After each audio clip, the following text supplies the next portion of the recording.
Je ne conçois pas que ma fille ne soit pas bien à l'école. Et je ne conçois pas qu'en France, aujourd'hui, un enseignant ne soit pas bien.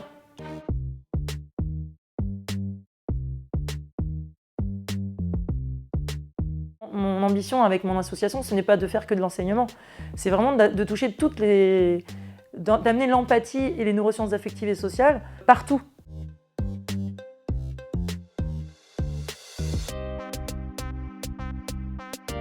Hein?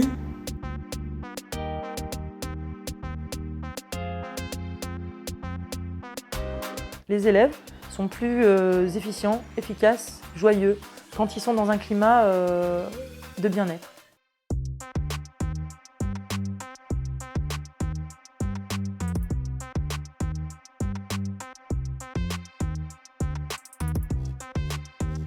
Je me suis toujours demandé, moi, en tant qu'enseignante depuis très longtemps, pourquoi même la meilleure séquence, la meilleure des séquences, celle où votre inspectrice elle va vous dire que tout est parfait même si ce n'est pas possible, que ça n'arrive jamais, pourquoi elle pouvait ne pas marcher? Après toutes ces recherches, après toutes mes expériences, après personnelles, professionnelles, et je me suis rendu compte que c'était à cause des émotions, c'était à cause de ce qui fait qu'on est un élève, de notre identité. Toutes les punitions, tout ça, je m'étais jamais trop reposé la question sur les punitions et les sanctions. Quand ma fille est née, j'ai remis tout ça à zéro. C'est-à-dire qu'aujourd'hui, je fais avec parce que j'ai pas le choix dans l'établissement dans lequel on est. On a un protocole de sanctions à respecter, mais je l'adapte.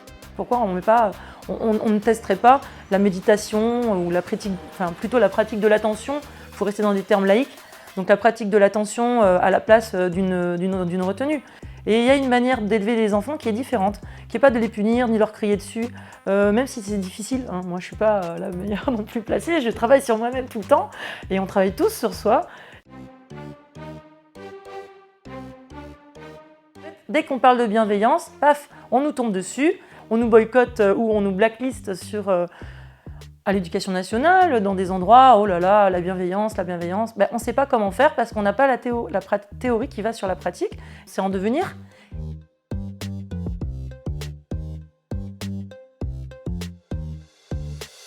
C'est la hiérarchie qui fait la différence. Et les enseignants, ils sont fatigués. On se fatigue avec des projets, trop de projets, ça tue le projet, comme certains disent. Heureusement, on va rester sur les choses positives.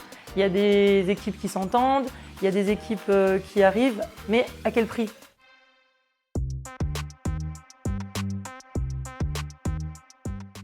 Quand j'ai su que j'étais finaliste du Global Teacher Prize, c'était déjà inespéré. Parce que j'ai la chance d'être sélectionnée avec Juline Anquetin-Rowe.